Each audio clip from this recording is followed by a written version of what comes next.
So I've been asked a question very often, and is how do you commence the study of shamanism? And the answer is going to be a bit tricky, but what would you expect? Come on, this is a shaman answering the question, and it's very straightforward, because the very first thing you need to do is you need to recognise what there is in your life, which is the grist to your own personal mill. What difficulties have you had? What traumas have you been through? What severe illnesses or accidents have you experienced? Because it's in such places that the gold is to be mined, and it requires a change of attitude. Very simple example, in my case, I had a chronic illness for 10 years, it's called ME, it's very debilitating. I had problems with memory, concentration, and physical problems of actually moving around. And having so many of my natural human abilities taken away from me, well, I discovered it caused me to take stock and to get appreciation for things that I'd not thought of before. So this is the tricky part of the answer. It's the hard part of the answer, because it's no, you don't really pick up a book. Picking up a book's not going to help you study shamanism. The very first thing to do is actually to engage in what I call life reflection. In other words, you take time out from your business to actually sit around, lie around and do nothing. Think about your life. Think about what you've been through in your life. And it's such moments that you can really start to mine the gold dust. So from my experience, at first when I had this illness, it was chronic, it lasted for 10 years. It took me a while.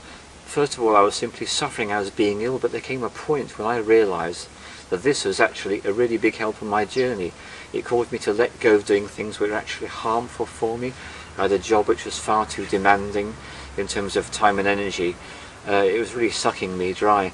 And as a result of the illness, the job stopped. As a result of having the time to think and to mull over and reflect on my life, I started to have a chance to really reassess my priorities.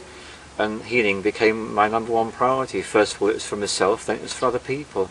So that's a big thing to do, is to take time out to actually study your life, look at your life, and see what there is there that can actually be of help for you.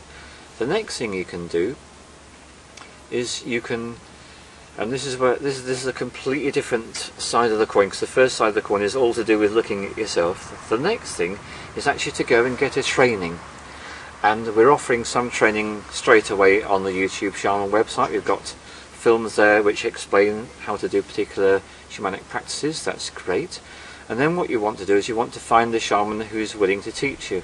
And I'm going to be very blunt about this, because if you can find the shaman that will run groups of people, shamanic practitioners, and they're charging little or no money, you're going to get what you paid for, aren't you? So to be really blunt, you need to expect to spend some money on this. So your next thing after all the looking at your own life is to say to yourself, right, my intent is to become a shaman, I'll have to put in some work here. That means I'm going to have to save some money. Save some money. When you've got some money, go on the internet. There's a lot of very reputable schools of shamanism offering excellent trainings. Having raised your money, you can then go get the training. Immediately, if the course is good, you'll find you're working with peers, which means your fellow colleagues in the course. Working with your peers enables you to have a chance to practice the techniques and the methodologies you're learning, and to discuss issues that come up, because any decent training is going to cause unpleasant feelings to come up, discomfort, realizations about your past, things you didn't want to think about. They will come up if the training's good, and that's when you've got your colleagues to share with. That is so valuable. In the autumn of 2009 I will be offering full shamanic practitioners training. Look up on the website and all the information will be there for you.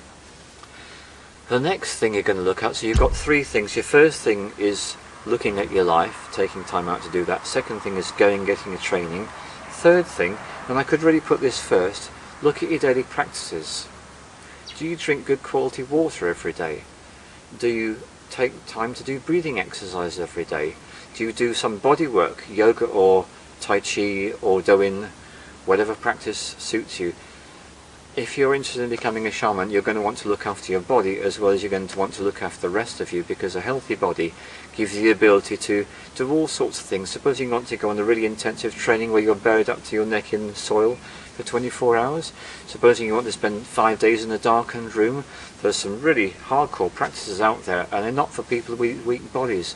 So you're going to want to do things to get your body into good shape. So good water, good breathing exercises, and then of course, very, very important, a good diet. As much fresh, locally produced food, organic where possible, in season where possible. Make that to be the cornerstone of your diet. I'm not saying never eat meat again, but make it a minority part of your diet.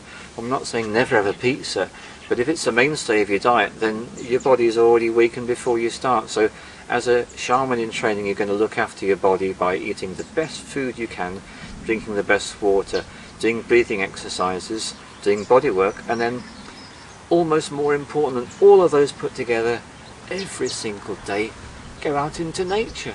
I don't care whether it's a park, whether it's the side of a canal, or whether it's one of the most beautiful places on God's earth. Every day find somewhere to go into nature. You could be a little corner with half a dozen trees.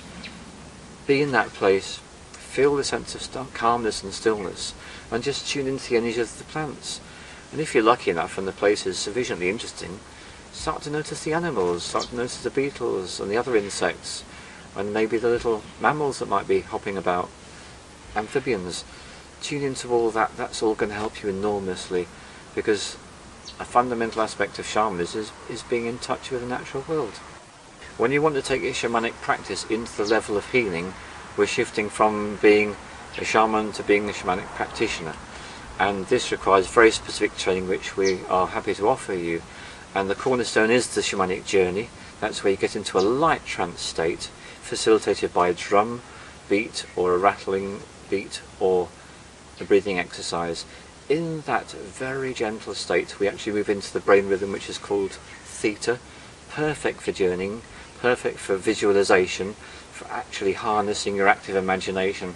Because this is a little secret, the way shamanic practitioners heal people is they harness their active imagination. What most people undervalue or disrespect, they give great pride and respect to. And by using their active imagination, they're able to go on that journey and come back with healing for that person. That is a really powerful part of shamanic practice.